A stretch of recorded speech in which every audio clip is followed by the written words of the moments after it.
இந்த படம் வந்து நான் தனுஷ் அவர் மைண்ட்ல வச்சு எழுதின கதை இது.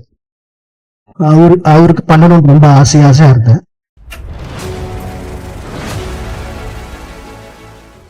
ஆக்சுவலி நான் டாடாவோட ஆடியன்ஸ்ல எதுவுமே பேசல. ஏன்னா அன்னைக்கு இருந்த ப்ரெஷர்ல என்னால நான் பெருசாவே பேசல டாடாவோட ஆடியன்ஸ்ல. டாடாவோட சக்சஸ் என்னால என்ஜாயும் பண்ண முடியல அந்த டைம்ல. ஸோ அது எல்லாமே எனக்கு தெரிஞ்சு நான் அதிகமா பேசுற ஆளும் கிடையாது எவ்வளோ ஸ்டேஜ்ல. ஆனா இன்னைக்கு நிறைய பேசணும் அப்படின்னு தான் கிளம்பி வந்தேன். ஆனா ஃபர்ஸ்ட் பிரஸ் அண்ட் மீடியா உங்களுக்கு ரொம்ப நன்றி இங்க வந்ததுக்கு.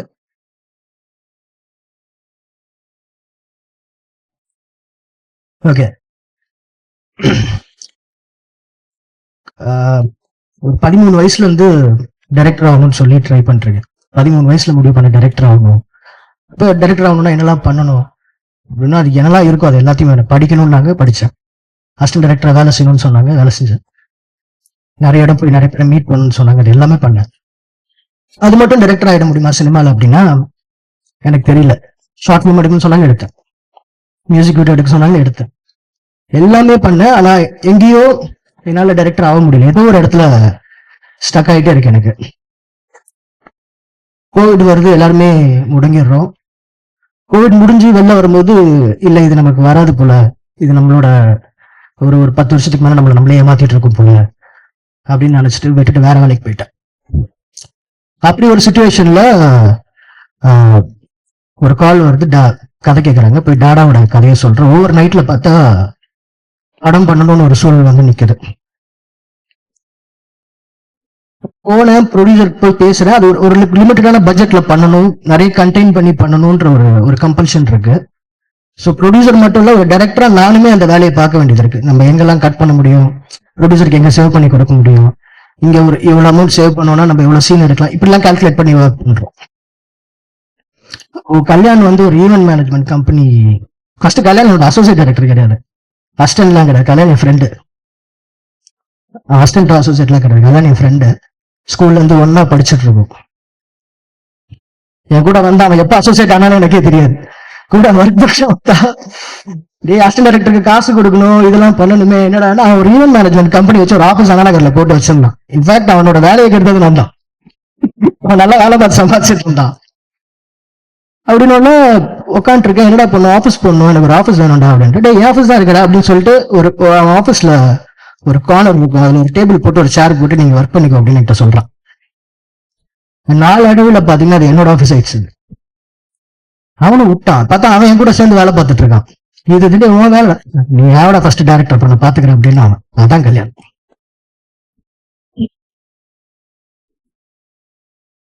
அவன் பண்ணலாம்.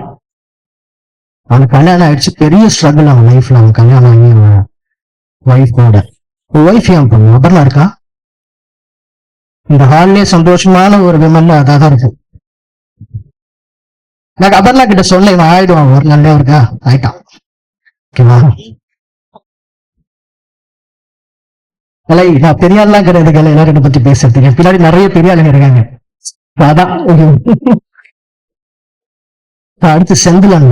இது எல்லாத்துக்கும் டாடா வந்து ஒரு ரஃப் கட்ல பார்க்கும்போது செந்திலன் தான் ஃபர்ஸ்ட் வராரு. அப்ப செந்திலன் யாருன்னு கூட எனக்கு தெரியாது.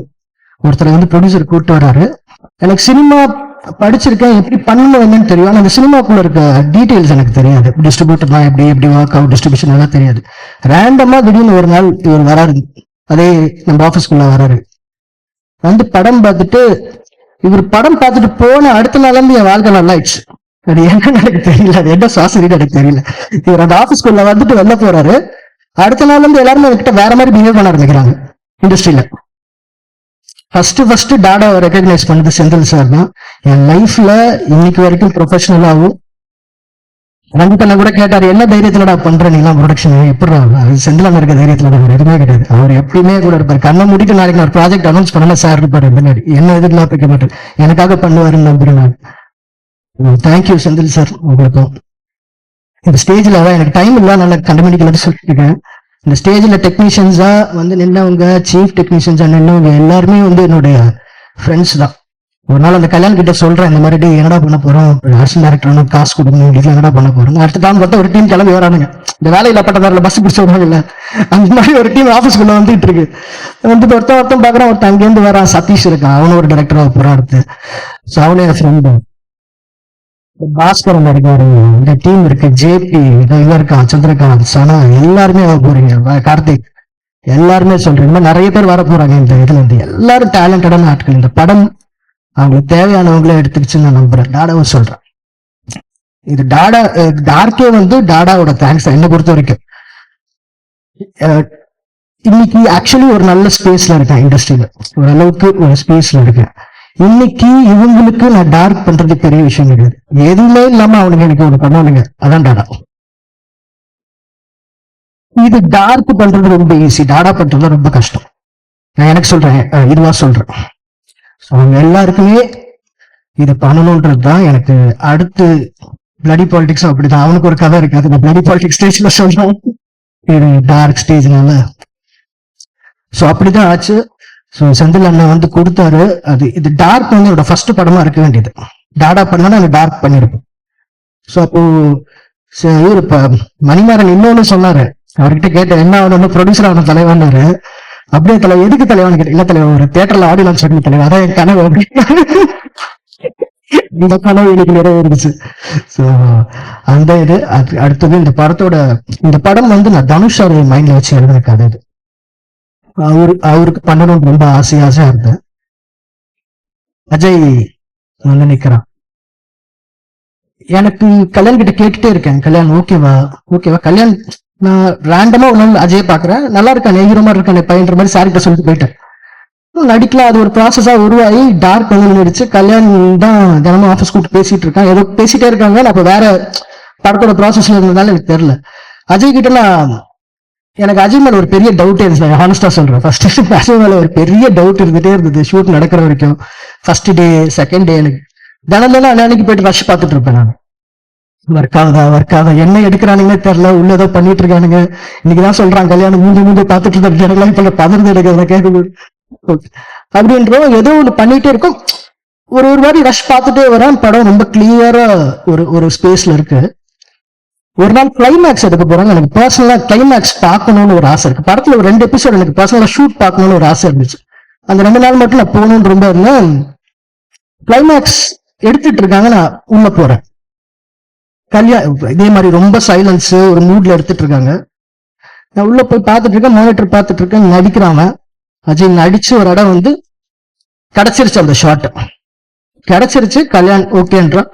அஜய் வெளில ஓடி வந்து ப்ரோ இன்னொரு டேக் போலாமா. எனக்கு புரியல. எனக்கு அஜய் டைம் ஆகுது, இது அது கிடைச்சிருச்சு. அஜய் ஆக்டர் ஆகும், அஜய் அப்புறமா ஹீரோ ஆயிக்கலாம். எனக்கு அதான் மைண்ட்ல ஓடுது.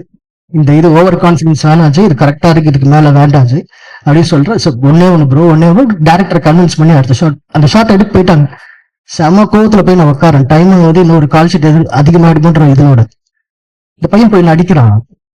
நடிச்சு முடிச்சு டைரக்டர் கட்டு சொல்லும் போது எனக்கு செல்ஃபால் அடிச்ச மாதிரி இருந்துச்சு. எனக்கு தெரிஞ்ச படத்திலேயே எனக்கு ஃபேவரட் ஷாட் அந்த ஷாட் தான். அப்படி ஒண்ணு பண்ணா. ஆக்சுவலி எனக்கு ஒரு ஹேபிட் இருக்கு, எனக்கு தேவையானது கிடைச்சிருச்சுன்னா அதுக்கு மேல நான் ஸ்டப்பனா போக மாட்டேன், அடுத்த ஷாட் போக மாட்டேன். அது என்னோட இது. அந்த இன்சிடென்ட்க்கு அப்புறம் நான் என்னோட ஸ்பாட்ல எந்த ஆர்டிஸ்ட் யாரா இருக்கட்டும், ஹீரோவா இருக்கட்டும், ஒரு சின்ன ஆர்டிஸ்டா இருக்கட்டும், கான்பிடென்ட்டா இன்னொரு டேக் கேட்கறாங்கன்னா நான் அவங்க அலோவ் பண்ணிடுறேன். அது உங்ககிட்ட இருந்து லேர்ன் பண்ணிக்கிட்டேன். ஸோ அப்படி பர்ஃபார்ம் பண்ணிருக்காப்புல. ஆக்சுவலி இந்த படமே அஜய் மட்டும்தான். இது ஒரு இந்த கேரக்டர் மேல டிராவல் ஆகிற ஒரு கதை. ஒரு சிங்கிள் ஹேண்டடா இது ஒன்னே ஒண்ணு சொல்வேன், இது அஜயோட ஃபர்ஸ்ட் ஃபிலிம்னு சொன்னா யாருமே நம்ப மாட்டாங்க. அந்த மாதிரி பெர்ஃபார்ம் பண்ணிருக்காரு. All the best. நம்ம பிரதர் எப்பயுமே இருக்கும், நிறைய பண்ணுவோம். வந்ததுக்கு அப்புறம் எனக்கும் ஒரு படம் பண்ணி கொடுங்க ப்ளீஸ். ஓகே அஞ்சனா. ஸோ அப்பா எப்பயுமே கூட இருப்பாரு, don't worry. And like brother, கண்டிப்பா அவங்க கூட இருந்து என்ன ஹெல்ப்னாலும் பண்ணி கொடுப்போம். ஓகே, நல்லா பண்ணிருக்கீங்க. பிளடி பாலிடிக்ஸ் சூப்பரா பண்ணிருக்கேன். Don't worry, your future is great. Okay. So அடுத்த டெக்னீஷியன்ஸ் எல்லாமே கதர், இவன் டிஓபி, ரவி சக்தி, இவங்கெல்லாம் இவங்கெல்லாம் டாடால பார்க்கும்போது இவனுக்குலாம் படம் பண்ண வந்தவனுங்களான்ற மாதிரி இருக்கும். டாடா ஃபர்ஸ்ட் ப்ரொடியூசர் உள்ள வந்து டாடாவோட ஆபீஸை பார்த்து பயந்துட்டாரு, இவனுங்களாம் படம் பண்ணுவானுங்களா, எல்லாம் சர்க்கஸ்ல இருந்து வந்தவங்க மாதிரி இருக்கானுங்க. அப்படிதான் பார்த்தாரு. போக அந்த கமிட்மெண்ட்டோட ஒர்க் பண்ணுவோம், ரொம்ப ஜாலியா. ஏன்னா ஃப்ரெண்ட்ஸோட ஒர்க் பண்ணும்போது கம்ஃபர்டபுளாகவும் இருக்கும், தொல்லையாகவும் இருக்கும். நம்ம ஏதாவது டேரக்டர் ஸ்பேஸ்ல அவனுக்கு திட்ட பயமாவே இருக்கும், அவனுக்கு திட்டுறது எனக்கு திடீர்னு திருப்பி திட்டிடுவானுங்க அவ்வளவு பேருக்கு முன்னாடி. என்னடா எனக்கு அந்த பயத்தோடய அவனுக்கு ஹேண்டில் பண்ணிருப்பேன். ஸோ சூப்பரா ஃப்ரெண்ட்லியா, ஏறக்குறைய ஒரு 15-20 வருஷத்துக்கு மேல எனக்கும் 20 வருஷத்துக்கு மேல எனக்கும் கல்யாணம் இருக்கும். ஸோ அந்த ஸ்பேஸ்ல இன்னைக்கு வந்து இங்க நிக்கிறது ரொம்ப ரொம்ப எனக்கு ஹாப்பியா இருக்கு. யாராவது தேங்க் பண்ண விட்டனா என்ன பேசிட்டு என்ன தேங்க் பண்றேன். சாரி, மியூசிக் டைரக்டர் ஆமா மனு ரமேஷன் சார். அவர் இல்ல, இன்னொரு படத்துல பிஸியா இருக்கனால வர முடியாது. அவர் வந்து அசிஸ்டன்ட் டைரக்டரா ஒர்க் பண்ண ஒரு படத்தோட மியூசிக் டைரக்டர். எனக்கு ரொம்ப பர்சனலா அவர் தமிழ்ல ஒரு படம் பண்ணிருக்காரு, பிடிச்சிருக்கு. இவர் நம்ம பார்த்துருப்பீங்க, பிடிச்சிருக்காது. ரொம்ப பியூட்டிஃபுல்லான ஒரு படம், சவுண்ட் ட்ராக்ஸ்லாம் எக்ஸ்ட்ராடினரியா இருக்கும். அப்பையிலேருந்து எனக்கு அவர் கூட இன்ட்ராக்ட் பண்ணிருக்கேன். இந்த படத்துக்கு பயங்கரமா எனக்கு தெரிஞ்சு அவருமே ரொம்ப புதுசா இருப்பாரு. ஒரு புது மியூசிக் டைரக்டர் கிடைச்ச மாதிரி தான் நமக்கு இருக்கும். அவருக்கும் வாழ்த்துக்கள் கூட எல்லாரையும் சொல்லிட்டேன்னு நினைக்கிறேன். எஸ், ரொம்ப முக்கியமா நிக்கில் சார், தேங்க்யூ. ஆல்வேஸ் என் கூட இருந்து எப்போ கூப்பிட்டாலும் எனக்காக வந்து எல்லாத்தையும் செய்கிறீங்க. அதே மாதிரி கல்யாணி, தேங்க்யூ, ரொம்ப சூப்பராக அதை கொண்டு போயிட்டு இருக்கீங்க. அண்ட் டு எல்லாருமே, டு த ஃபேமிலி, ஃப்ரெண்ட்ஸ், இங்கே வந்து என்ன சப்போர்ட் பண்ண எல்லாருக்குமே நான் பேசிட்டேன்னு நினைக்கிறேன். எஸ், இன்னொன்று, இப்போ இது வருது, டார்க் வருது, அடுத்த மாதம் கராத்தே பாபு வருது, அதுக்கப்புறம் பிளடி பாலிடிக்ஸ் வருது. ஸோ ஒரு 3 மாதம் ரிப்பீட்டடா நீங்களா வர வேண்டியது இருக்கும். தேங்க்யூ, சப்போர்ட் பண்ணுங்க இந்த படத்தை. ஆமாம், ஐயோ இமோஷனலாக இருக்கிறதுனால நிறைய மறந்துடுறேன் நான். பாக்யராஜ் சாரும் நட்டி சாரும், அதே கல்யாணம் சொன்ன மாதிரி இவங்க 2 பேர் தான் ரொம்ப senior most actor. Bhagyaraj sir வந்து டாடாலே எனக்கு பயங்கரமான எக்ஸ்பீரியன்ஸ். நான் எழுதும் போது சில விஷயம்லாம் எழுதுவேன் பாக்யராஜ் சாருக்கு. வயசுல பெரியவராக இருக்காரு, இதெல்லாம் எப்படி சொல்லுவார், சரி வேண்டாம் அடிச்சுட்டு எதாவது நினச்சிக்க போறான்னு சொல்லிட்டு நான் ஒன்று ரொம்ப டீசெண்டாக எழுதி எடுத்துகிட்டு போவேன். தம்பி இது என்ன இப்படி இருக்குது வேணான்னு சொல்லிட்டு என்னோட ஒரு 3 மடங்கு அதிகமாக அவர் எழுதுவார், டைலாக் எழுதி அதை பேசிட்டு போவார் அவர். ஸோ அந்த மாதிரி ஒரு ஃபன்னான ஒரு பர்சன் அவர் ஜீனியஸ். அவர் கல்யாணம் கூட வந்து ஸ்கிரிப்டெல்லாம் எழுதி கொண்டு போகிறான். நான் சொன்ன கல்யாண் ஸ்கிரிப்டெல்லாம் அவர்கிட்ட கொண்டு போகாத, நான் சொல்கிறத கேளு, விட்டுடு, அவரே ஒரு பண்ணுவார், நீ சும்மா என்ன பண்ணணும்னு மட்டும் சொல்ல அவர் பண்ணிடுவார் அப்படின்ட்டு அந்த ஸ்பேஸில் இறங்கி அடிப்பார். அவர் எதை பற்றியும் கவலைப்பட மாட்டார். நம்மளுக்கே கூச்சமாக இருக்கும் சில விஷயம்லாம், அதெல்லாம் எடுத்து எழுதுவார். அவர் எழுதி இதெல்லாம் பண்ணலாம் அப்படின்னு.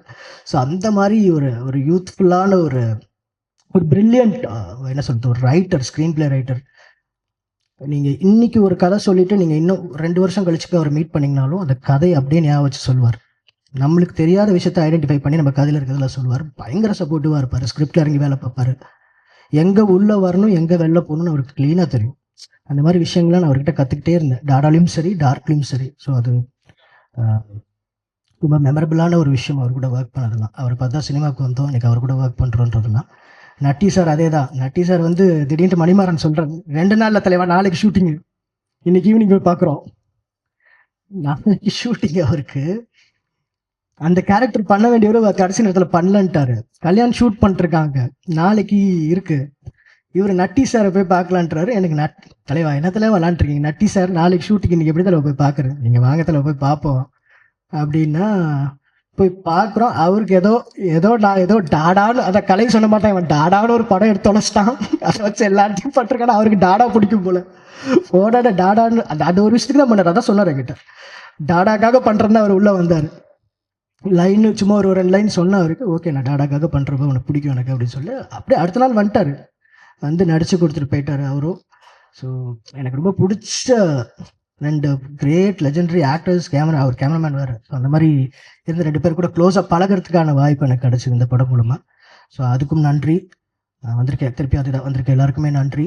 அகெயின் இந்த மாதம் டார்க், அடுத்த மாதம் கராத்தே பாபு, அதுக்கு அடுத்த மாதம் பிளடி பாலிடிக்ஸ் லைனாக வருது. ஸோ பார்த்து சப்போர்ட் பண்ணுங்கள்.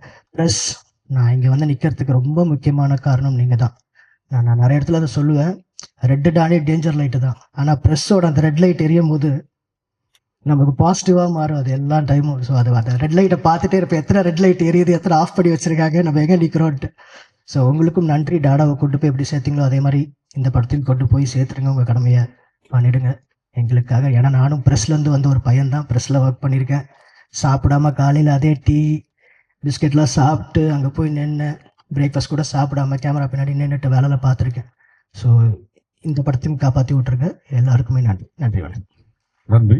ஒரே நிமிஷம்.